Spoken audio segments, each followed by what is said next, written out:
So Ingo, it's great to catch up with you again. Now you work in a really high-end environment, hundreds of thousands of mailboxes. What have you been doing recently? Well, recently we came across the request to access Exchange Online, and with this, using Azure Function, for instance. And at the moment, I'm looking into Azure Functions and how we can access Exchange Online with PowerShell or with just a REST request. And this is done also just doing a webhook on a secure way. So what are you trying to do? Are you trying to get data out of mailboxes, or are you trying to put data into mailboxes?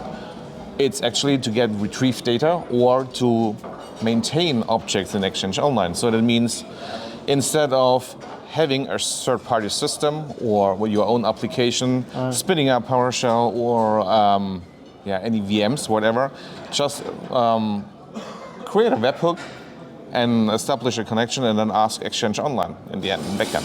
You're asking Exchange Online, give me some data that you take back to your app. Get the information for a But mailbox. You're using Azure Functions because it's only Azure Function, because the reason is when you're using a runbook, it doesn't give you any feedback. Yeah. So, and this is for something that they can request data, they get feedback on HTTP level, and they also get the data actually for a mailbox, for a recipient, or something like this. And you're going to write about this for Practical 365? I will write, of course, I will write a blog post about this. Okay, so you'll see that article any day now.